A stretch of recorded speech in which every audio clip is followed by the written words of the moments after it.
आपण बैठा खेळ खेळूया. म्हणजे अगदी संगीत खुर्ची वगैरे नको, पण पासिंग द पार्सल वगैरे काहीतरी. आपण ना ही कुशन पास करूया. आता मी रूल्स सांगते थोडक्यात. आपण म्युझिक चालू करणार आणि म्युझिक चालू असताना आपण ही कुशन उशी ही पास करणार. कोणीतरी दुसऱ्याकडे फेकायची, म्हणजे कोणीही कोणाकडे फेकू शकतो. हा, असा काहीही रूल नाहीये. म्युझिक थांबल्यानंतर कोणीतरी कोणाकडे तरी फेकली असणार आणि ज्याच्या हातात ही उशी येईल ज्यानी त्याच्याकडे ती उशी फेकलीये त्याच्याबद्दल एका वाक्यात काहीतरी सांगायचं. पण अट अशी आहे की दुसऱ्याबद्दल चांगलंच बोलायचं, वाईट बोलायचं नाही. चेष्टा मस्करी नकोय. कळलं सगळ्यांना? हा चांगला गेम आहे एखाद्याला बोलतं करण्यासाठी. पण म्युझिक कोण वाजवणार? मी वाजवते ना म्युझिक. तुम्ही म्युझिक लावलं तर खेळणार कसं? अरे मी नाही खेळली तरी चालेल, तुम्ही खेळा, मी प्ले करते म्युझिक. हो, पण आमच्याकडे पाठ करायची. हा हो, मी जस्ट ब्लूटूथ कनेक्ट केलंय.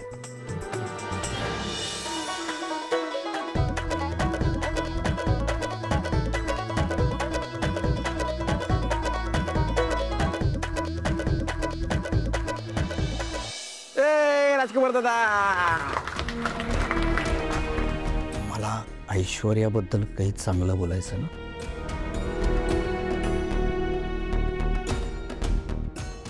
नाही, मला काही सुचत नाहीये. तुम्ही म्युझिक ऑन करा प्लीज. नाही राजकुमार, हे बघ, अशी पळवाट काढू नकोस. जे सुचतं ते बोल ना, पॉझिटिव्ह बोल फक्त. ऐश्वर्याबद्दल खरं तुझ्याबद्दल काय चांगलं बोलावं ना मला सुचत नाहीये. पण काही सत्य गोष्टी बोलतो. ती जी साडी नेसते ना ती खूप छान असते. ती जे कानातले घालते ते अप्रतिम असतात. एवढंच.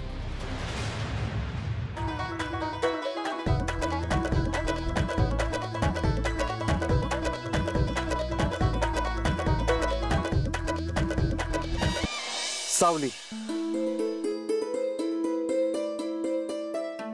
तारा मॅडम मध्ये खूप चांगले गुण आहेत, पण जेव्हा ते गुण त्यांना सापडतील तेव्हा एक वेगळाच तारा मॅडम आपल्याला बघायला मिळतील. ओ, म्हणजे तुला असं म्हणायचंय की आता तारामध्ये एकही गुण नाहीये का? असं कुठे म्हणाले मी? पण तुझ्या बोलण्याचा अर्थ तसाच लागतोय. एक मिनिट. ज्यांच्याकडे उशी नाहीये त्यांनी प्लीज काही बोलू नका.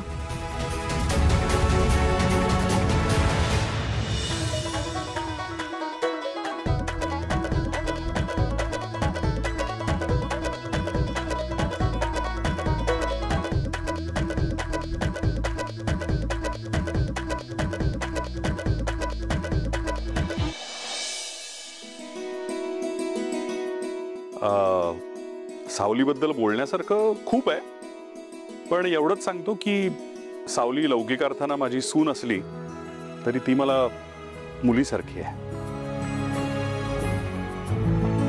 वाह.